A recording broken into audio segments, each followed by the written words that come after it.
Hello friends, कैसे हो आप लोग। तो आज का हमारा टॉपिक है हिंदी उपसर्ग। ठीक है, हिंदी उपसर्ग के एमसीक्यू क्वेश्चन। आज हम एमसीक्यू के क्वेश्चन को देखेंगे। तो कल जो मैंने आपको टॉपिक करवाया था, कल मैंने आपको हिंदी उपसर्ग करवा दिया था। ठीक है, आपको पूरा क्लियर करवा दिया है कि आपका उपसर्ग होता क्या है। जैसे कि मैंने आपको बताया था कि आपने पहले भी पढ़ा है उपसर्ग क्या है। 6, 7, 8, 9 सब क्लास में पढ़ाया जाता है हिंदी उपसर्ग, क्योंकि हिंदी जो जो आपका उपसर्ग है बिल्कुल कॉमन सा टॉपिक है, बिल्कुल बेसिक सा टॉपिक है। आपके हर एक एग्जाम में पूछा जाता है। अगर आप कोई से भी एग्जाम उठा के देख लो, प्रीवियस के क्वेश्चन पेपर, सीटेट कहोगे, UP TET, super TET, SSC, railway police, कोई सा भी XYZ कोई से भी आप एग्जाम उठा के देखोगे, तो अब जो आपका जो उपसर्ग का क्वेश्चन है वो हर एक एग्ज़ाम में 2, 1 या 3 इतने नंबर का आपको पूछा जाता है। तो एक बेसिक सा टॉपिक है, तो आपको भी पता है। तो मैंने आपको कल करवाया था, मैंने आपको बताया था कि उपसर्ग आपका होता क्या है। जैसे कि मैंने आपको बताया था, उपसर्ग वो होता है जो उपसर्ग उसे कहते हैं जो क्या है, किसी शब्द के, मतलब आप इतना याद रखो, किसी शब्द के आगे लगता है। ठीक है, आगे लगता है उसको हम क्या कहते हैं, उपसर्ग कहते हैं। और प्रत्यय क्या होता है, प्रत्यय आपका पीछे लगता है, शब्द के पीछे लगता है, तो उसे हम प्रत्यय कहते हैं। उपसर्ग जो लगता है वो आपका आगे लगता है, किसी शब्द के आगे लगता है, तो उसे हम उपसर्ग कहते हैं। जब ये लगने के बाद क्या है, उसके अर्थ को क्या है, चेंज कर देता है। ठीक है, उसमें चेंजेस आ जाता है, अर्थ बदल जाता है आपका, तो उसको ही हम क्या कहते हैं, उपसर्ग कहते हैं। तो उसी से रिलेटेड मैंने आपका क्या है, एमसीक्यू क्वेश्चन ले रखे हैं। जो आपका एमसीक्यू क्वेश्चन है बहुत ही मोस्ट इंपॉर्टेंट क्वेश्चन है, आपके प्रीवियस के क्वेश्चन पेपर्स मैंने ले रखा है। जो आपके ये जो मैंने क्वेश्चन ले रखे हैं ना, आपके हर एक एग्जाम में पूछा गया है। ठीक है, अगर आप देखोगे इसको उठा के, कोई सा भी एग्जाम में उठा के देखोगे, तो 1-2 बार से पूछा जरूर गया है आपका सारा क्वेश्चन। ठीक है, आपके 20 क्वेश्चन है। ठीक है, 20 क्वेश्चन है, 20 क्वेश्चन ही बहुत इंपॉर्टेंट है। आप एक एक क्वेश्चन क्या है देख लो, बस समझ जाना कि क्या है, कैसे इसमें यूज़ हो रहा है, कैसा लग रहा है, बस। चलिए देखिए, जैसे कि आपका पहला क्वेश्चन क्या है, अधिकारी में उपसर्ग कौन सा है। आपका कौन सा शब्द है, अधिकारी। अधिकारी में आपका कौन सा उपसर्ग है, आ है, अधि है, री है, ई है। बताइए कौन सा हो जाएगा, अधिकारी। तो अगर आप इसको तोड़ना चाहोगे, जैसे कि हमारा क्या है, एक हमारा पीछे का शब्द हम क्या लिखेंगे, कारी। ठीक है, कारी लेगा, हमने प्लस करा, हमें इसमें क्या है, उपसर्ग जोड़ना है। ठीक है, आप कौन सा उपसर्ग जोड़ोगे।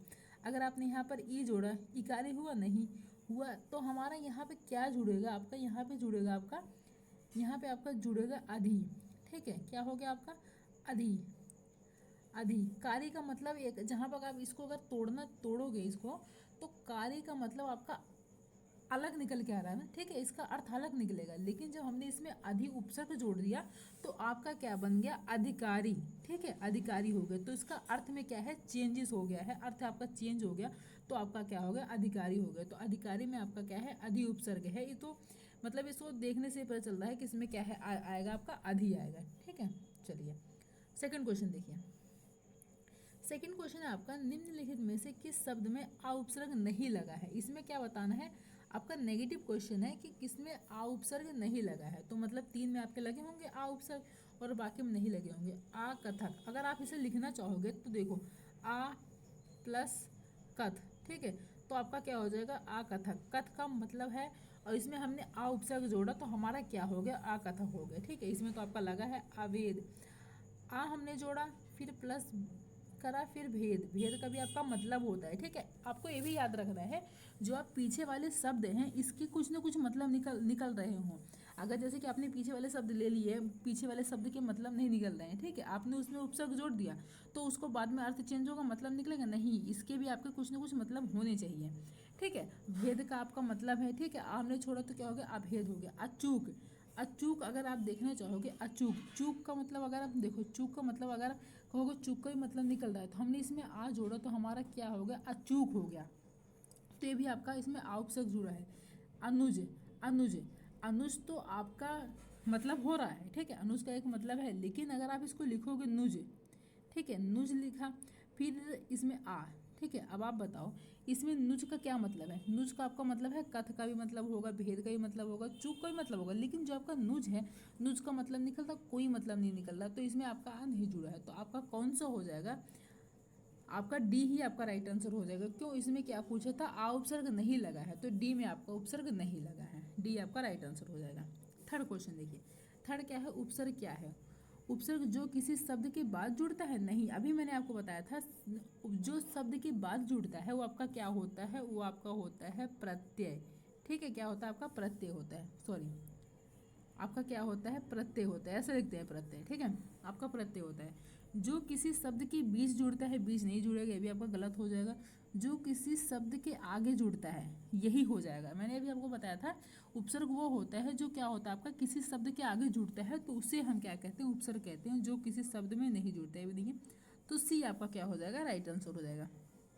अगला देखिए, फोर्थ क्वेश्चन है। फोर्थ में है अध्यक्ष में कौन सा उपसर्ग है, बताइए। अब इसको आप लिखो, अध्यक्ष में आपका कौन सा उपसर्ग आ जाएगा, अधि, अध, अत, अध, क्या हो जाएगा, अधि, क्या हो जाएगा अध्यक्ष में। तो अध्यक्ष में आपका अब अगर लिखना चाहोगे अध प्लस यक्ष नहीं होगा, अध प्लस यक्ष नहीं होगा, अध प्लस यक्ष नहीं, आपका हो जाएगा फर्स्ट हो जाएगा अधि, क्या होगा अध्यक्ष, तो अधि प्लस यक्ष तो क्या हो जाएगा अध्यक्ष, तो ए आपका क्या हो जाएगा, राइट आंसर हो जाएगा। अगला क्वेश्चन देखिए, अगला हमारा फिफ्थ क्वेश्चन है। देखिए, संग्राम में उपसर्ग बताइए। संग्राम में आपका कौन सा, क्वेश्चन क्या रखना, नीचे देखते हैं संग्राम। ठीक है, संग्राम में कौन सा उपसर्ग है, तो सन क्या लिखना है, एक बार जो आपका है देखो, आपका क्या है संग्राम। ठीक है, मैं इसको नीचे लिख देती हूँ। आपका क्या था, यही था ना, क्या है इसमें हमें बताना है कौन सा उपसर्ग है। ठीक है, संग्राम, सन प्लस ग्राम होगा नहीं, सा होगा नहीं, तो आपका क्या हो जाएगा सम, जो आपकी बिंदु है या जो आपका ये है तो आपका क्या हो जाएगा सम, सम प्लस क्या हो जाएगा ग्राम, तो आपका क्या हो जाएगा संग्राम। तो बी आपका क्या हो जाएगा, राइट आंसर हो जाएगा। इसमें सम उपसर्ग लगा हुआ है तो बी आपका राइट आंसर हो जाएगा। 6 देखिए, हमें अपशब्द नहीं बोलना चाहिए, क्या है, हमें अपशब्द नहीं बोलना चाहिए। व्याकरण की दृष्टि से अपशब्द क्या है, जो व्याकरण की दृष्टि से आपका है अपशब्द नहीं बोलना चाहिए, वो क्या है, विशेषण है नहीं, संज्ञा है नहीं, अव्यय है नहीं, आपका उपसर्ग है। ठीक है, हमें अपशब्द नहीं बोलना चाहिए, ये व्याकरण की दृष्टि से क्या है आपका उपसर्ग है, तो सी आपका क्या हो जाएगा, राइट आंसर हो जाएगा। अगला देखिए, अगला है आगमन में उपसर्ग है। आगमन में कौन सा उपसर्ग है, बताइए आप लोग। आगमन में आ है, ये बड़ा आ है, ये छोटा आ है, आग है मन है। आगमन में जो हमारा होता है, आगमन में हमें क्या जोड़ना है, पहले जोड़ना है। ठीक है, अगर आप इसको लिखना चाहोगे आग प्लस मन, तो हमारा क्या, आप इसको लिखे गमन। ठीक है, गमन का भी मतलब आपका है। ठीक है, गमन का मतलब क्या है, इसका मतलब निकल रहा। अगर इसमें आप उपसर्ग जोड़ना चाहो तो हमारा क्या हो जाएगा आ, पहले इसको तोड़ो, हमारा क्या हो गया आगमन। आगमन मतलब आना हो गया। ठीक है, किसी का आगमन हो रहा है, तो गमन, गमन मतलब आपका जाना हो गया, आगमन मतलब किसी का आना हो गया। ठीक है, तो आ आपका क्या हो जाएगा, ए आपका राइट आंसर हो जाएगा। इसमें आ उपसर्ग जुड़ा है, ए भी नहीं होगा, ए भी नहीं होगा, ए भी नहीं होगा, ए आपका राइट आंसर हो जाएगा। अगला देखिए, अगला आपका है क्या है, अतीन्द्रिय में उपसर्ग है, बताइए अतीन्द्रिय में आपका कौन सा उपसर्ग है, अति है, अतो है, आ है, अत है, बताइए कौन सा हो जाएगा आपका। तो देखिए अतीन्द्रिय, अतीन्द्रिय में आपका अति उपसर्ग है, अतो तो होगा नहीं, आ नहीं होगा, अत नहीं होगा, क्या हो जाएगा, ए आपका राइट आंसर हो जाएगा। अतीन्द्रिय में आपका अति उपसर्ग है, ए आपका राइट आंसर होगा। ये क्वेश्चन जो है ना आपके बहुत इंपॉर्टेंट है, आप लोग कर लेना, बार बार पूछे गए हैं एग्जाम में, इसलिए मैं आपको ये क्या है करवा रही हूँ। आपके मैंने वही प्रीवियस ईयर क्वेश्चन पेपर से मैंने आपके एमसीक्यू क्वेश्चन ले रखे हैं। देखो, निम्नलिखित में से किस शब्द में बा उपसर्ग है, क्या है, किस शब्द में आपका बा उपसर्ग है, बदबू, बदौलत, बदनाम, बदहजमी, बताइए आपको कौन सा हो जाएगा। देखिए, आपका उपसर्ग बताना है बदौलत। ठीक है, अब इसको अगर आप जैसे कि आपको नहीं पहचान में आ रहा है कि इसमें कौन सा है, अब अगर आप इसको तोड़ना शुरू कर दो, ठीक है, जैसे टाइम नहीं है तो अब जैसे यहाँ नहीं लिख रहे हो ऐसे तोड़ो, बदबू है, अगर इसको बीच में बा हटाओगे, ठीक है, हमें आपको भी पता है कि आपका उपसर्ग क्या लगता है, उपसर्ग आगे लगता है, तो आपको सिर्फ बाबा हटाना है ना, तो बा हटाना है। तो अगर आपने बा हटा दिया, ठीक है, आगे का बा हटा दिया, तो पीछे का मिला के देखो क्या है उसका मतलब बन रहा है। अगर हम बदबू हटाना चाहे, बा को हमने बीच में यहाँ से मतलब कि बा को प्लस करा दा, दबू, दबू का मतलब निकल रहा नहीं, क्या है हमारा बदनाम, बा हमने हटाया दमान, क्या है दनाम, सॉरी दमान नहीं है दनाम है, दनाम का कोई मतलब निकल रहा नहीं, निकल रहा। आपका क्या है बदहजमी, अब क्या है बा हमने हटाया तो दहजमी, दहजमी हुआ। ठीक है, क्या हुआ दहजमी, तो इसमें मतलब निकल रहा ही निकल रहा। अब आपका बी बचता है बदौलत। अब बदौलत में अगर आप बा निकाल दोगे, अब दौलत करोगे, दौलत का क्या है आपका मतलब निकल रहा है, ठीक है। दौलत का मतलब क्या होता है, पैसा, धन दौलत होता है, ठीक है। तो दौलत ही आपका मतलब निकल रहा है, तो आप इसमें लगा सकते हो बा, फिर प्लस, फिर दौलत। तो आपका क्या है, बदौलत में आपका उपसर्ग है, तो बी आपका क्या हो जाएगा, राइट आंसर हो जाएगा। ऐसे क्वेश्चन आपको करके देखना है, पीछे का मतलब भी आपको निकालना। आपको जब पता हो गया कि हाँ हमारा आगे का क्या है, उपसर्ग आगे लग ही रहे हैं, और इसमें पूछ लिया जाता है कि कौन सा है, वो हटाओ और पीछे का लगाओ, अगर आपका मतलब निकल रहा है तो हाँ हो गया। अगर जैसे कि बहुत से क्वेश्चन में ऐसे हो जाती है ना कन्फ्यूजन, कि 2-3 क्वेश्चन के क्या है निकल रहे होते हैं, आपके मतलब निकल रहे होते, 2-3 ऑप्शन के निकल रहे होते हैं, लेकिन हमारा ऑप्शन एक सही होता है। तो उसको आपको ना, जो आपके कुछ उपसर्ग होते हैं ना, उसको आपको थोड़ा सा माइंड में बैठा लेना है कि हमारे कौन कौन से उपसर्ग हैं। वो मैंने आपको कल का टॉपिक में करवा दिया, एक बार आप उसकी वीडियो देख लेना। अगला देखिए, अगला हमारे 10 क्वेश्चन है, दुकाल क्या है, दुकाल में कैसा उपसर्ग है, बताइए दुकाल में आपका कैसा उपसर्ग है। देखो आपका उर्दू है, फारसी है, हिंदी है, अरबी है, बताइए दुकाल में आपका कौन सा उपसर्ग आ जाएगा। तो दुकाल में आपका हिंदी उपसर्ग है, ठीक है, क्या है आपका हिंदी उपसर्ग है, उर्दू फारसी अरबी नहीं है। अगला देखिए, अगला आपका है उत्कर्ण शब्द में सही उपसर्ग का चयन कीजिए। क्या है, उत्कर्ण में आपको सही उपसर्ग का पहचान करना है। उत, उद, उप, आ, बताइए कौन सा हो जाएगा। देखिए उत्कर्ण में, उत्कर्ण में उत प्लस कर्ण, ठीक है। अगर आप लिखना चाहोगे तो आपका क्या होगा, उत प्लस कर्ण, तो ए आपका राइट आंसर हो जाएगा। उदकर्ण आपका होगा नहीं, उपकर्ण होगा नहीं, उत्कर्ण बोलना, तो ए आपका क्या हो जाएगा, राइट आंसर हो जाएगा। इसमें आपका क्या है, ए है, उपसर्ग लगा हुआ है।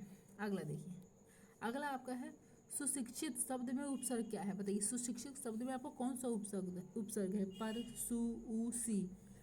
तो आपको भी पता है कि इसमें हमें क्या करना होता है, आगे का जो शब्द होता है वही हमारा उपसर्ग होता है। अगर आप इसको लिखना चाहो, तोड़ो, सु प्लस आपका क्या होगा, शिक्षित हो गया, शिक्षित का आपका मतलब निकल रहा है, ठीक है। क्या है, शिक्षित का आपका मतलब निकल रहा है, तो हमने इस शिक्षित का मतलब हमारा निकल रहा है, तो हमने इसके पहले हमें क्या लगाना है, उपसर्ग इसमें ढूंढना है। हमारा सु यहाँ देखो देखने को मिल रहा है, पर देखने को नहीं मिलेगा, वो ये नहीं, तो सु देखने को मिल रहा है, तो हमारा क्या हो गया, यही हमारा उपसर्ग हो गया, ठीक है, बी। तो बी आपका राइट आंसर हो जाएगा। अगला देखिए, अगला आपका है 19 शब्द में कौन सा उपसर्ग है। 19 शब्द में आपको क्या है, उपसर्ग बताना है। तो 19 शब्द में उत, उन, उत, 19 आपको क्या है, 19 आपको लिखना है। तो देखिए क्या है आपका, बी आपका हो जाएगा। उत आपका होगा नहीं, ऊन आपका ऐसे होगा नहीं, उत आपका होगा नहीं, तो आपका क्या होगा, उन, उन प्लस नीस, तो आपका क्या हो जाएगा, 19 हो जाएगा। तो बी आपका राइट आंसर हो जाएगा इसमें। अगला देखिए, अगला है आपका निम्नलिखित में से किस शब्द में उपसर्ग नहीं है। इसमें से आपको बताना है कि किस में आपका उपसर्ग नहीं लगा हुआ है, ठीक है। जैसे अपवाद, ठीक है, क्या हो गया, अपवाद। अगर आप इसको करना चाहोगे अप, ठीक है, अप क्या है, अप आपका उपसर्ग है, अप प्लस वाद, वाद का भी मतलब है, ठीक है, तो आपका क्या हो गया, अपवाद। और अगला देखो, अगला अगर आप लिखना चाहो क्या है, पराजय, परा प्लस जय, ठीक है, आप लिखो परा, परा आपका उपसर्ग है, जय का भी आपका मतलब है, दोनों मिलने के बाद अर्थ चेंज हुआ, तो आपका क्या हो गया, परा। जय मतलब जीतना हो गया, परा हमने जोड़ा, पराजय मतलब हारना हो गया। प्रभाव, ठीक है, प्रभाव, प्रा प्लस भाव, अगर आपने लिखा प्रा प्लस भाव, भाव का भी आपका मतलब हुआ, ठीक है, भाव का मतलब हुआ प्रभाव, तो आपका अलग हो। अब डी है, डी मतलब ओढ़ना, ठीक है, अगर आप यहाँ लिखोगे ओ प्लस ढना, क्या है, आप इसे यहाँ लिखा ढना, इसका मतलब निकल रहा है, इसका कोई मतलब नहीं निकल रहा, तो आपका यही आपका उपसर्ग, इसमें उपसर्ग का प्रयोग नहीं हुआ है, ये आपका उपसर्ग नहीं है, तो डी आपका क्या होगा, राइट आंसर हो जाएगा, ठीक है। उपसर्ग नेगेटिव पूछा था ना, हाँ, डी आपका राइट आंसर हो जाएगा। अगला देखिए, अगला है आपका असुरक्षित शब्द में कौन सा उपसर्ग है। असुरक्षित शब्द में क्या है, आपको उपसर्ग बताना है, तो इसको देख के पता चलता है आपको कि आ में आपका क्या है, कौन सा हो जाएगा, ठीक है। असुरक्षित, देखो इसमें असुरक्षित में आपका दो दो हो जाएगा, ठीक है। एक बार मैं यहाँ नीचे लिख देती हूँ इसका, ठीक है, क्या है, असुरक्षित, ठीक है, असुरक्षित, इसमें हमें बताना है आ, सुरक्षित का मतलब है आ प्लस सु रा, देखो इसमें आपका दो हो जाएगा, आ प्लस सु, ठीक है, फिर रक्षित हो जाएगा, तो आपका क्या हो जाएगा, सी हो जाएगा, इसमें आपका आ प्लस सु, तो ये आपका उपसर्ग है, तो सी आपका राइट आंसर हो जाएगा। अगला देखिए, अगला है आपका अधिमानता शब्द में उपसर्ग है। अधिमानता शब्द में आपको कौन सा उपसर्ग है बताइए। आपका आ है, अध है, अधि है, ता है। मानता, अगर आप इसे लिखोगे मानता, यहाँ पे हमने क्या लिखा है मानता। मानता का आपका मतलब निकल रहा है प्लस हमने इसमें क्या जोड़ा, उपसर्ग जोड़ा अधि। ठीक है, अधि आपने जोड़ दिया तो आपका क्या हो जाएगा अधिमानता। तो हमने यहाँ पे अधि जोड़ा, तो अगर आप इसको अलग भी करोगे, यहाँ पे बीच में आप प्लस लगा दोगे तो अब तभी हो जाएगा अधि प्लस मानता। तो हमारा आगे जुड़ा है अधि। अगर आप आज जोड़ोगे तब भी नहीं, ये भी नहीं, इसको कुछ कुछ ऐसे होते हैं ना, तो हमें क्वेश्चन में ही पता चल जाता है, क्वेश्चन देख के पता चल जाता है। जैसे इसमें हो गया तो हमारा क्या हो गया अधिमानता हो गया, तो सी आपका क्या हो गया राइट आंसर हो गया। अगला देखिए, अगला है उपसर्ग को कहते हैं, उपसर्ग को क्या कहते हैं, शब्दांश, वाक्यांश, शब्द, पद। बताइए उपसर्ग को क्या कहते हैं। उपसर्ग को वाक्यांश नहीं कहते, शब्द भी नहीं कहते, शब्द उसको कहते हैं जो हमारा पीछे वाला। जैसे अगर मैं यहाँ पे लिखूंगा आपका एक उपकार, ठीक है, मैंने क्या लिखा उपकार, ठीक है, पद तो कहते नहीं थे, सब इसको क्या कहते हैं उपसर्ग को शब्दांश कहते हैं। शब्दांश कैसे कहते हैं, शब्द आपका होगा नहीं, ये जो आपका कार है, ये कार, ये आपका क्या है, ये आपका शब्द है, ठीक है, ये आपका शब्द है। लेकिन जो आपका उप है, उप एक ऐसा शब्दांश है जो किसी शब्द के आगे, ये क्या है आप उपसर्ग आपका ऐसा शब्दांश है जो किसी शब्द के आगे लगता है। शब्द आपका क्या है कार है, किसी शब्द के आगे लगता है तो उसको हम क्या कहते हैं उपसर्ग कहते हैं। तो उपसर्ग को आप क्या कह सकते हो शब्दांश। ये क्या है, ये कब, ये आपका उप जो है ये आपका शब्दांश है, ठीक है। तो आपका ए आपका राइट आंसर हो जाएगा। अगला देखिए, अगला है लोगों ने उसे मार मार कर अधमरा कर दिया। इस वाक्य में अधमरा क्या है बताइए। लोगों ने उसे मार मार कर अधमरा कर दिया है, इस वाक्य में अधमरा क्या है, क्या है बताइए, अधमरा क्या है। आपका विशेषण है, संज्ञा है, प्रत्यय है या उपसर्ग है बताइए। तो देखो विशेषण होगा नहीं, संज्ञा होगा नहीं, प्रत्यय होगा नहीं, तो इस मार मार के अधमरा, ठीक है, मरा प्लस अध, अध आपका क्या है, अध आपका उपसर्ग है। मरा का आपका मतलब निकल रहा है, ठीक है, मरा मतलब मर जाना। अध मरा मतलब, मरा का मतलब क्या निकलेगा पूरा का पूरा मर जाना, लेकिन हमने अध जोड़ दिया उपसर्ग, तो आपका क्या हो गया अधमरा हो गया। मतलब वो पूरी तरीके से नहीं मरा, मतलब अभी उसके अंदर सांसें बाकी हैं, अभी वो जिंदा है, तो मतलब अधमरा हो गया है, ठीक है। तो आपका ये चेंज हो गया, तो आपका क्या हो जाएगा उपसर्ग हो जाएगा, डी आपका राइट आंसर हो जाएगा। अगला देखिए, अगला आपका है निम्नलिखित में किस शब्द में निर उपसर्ग नहीं है। क्या है निर उपसर्ग नहीं है, क्या है निशेष, निर्देश, निर्बल, निर्वाह। बताइए किस में आपका क्या है निर नहीं है।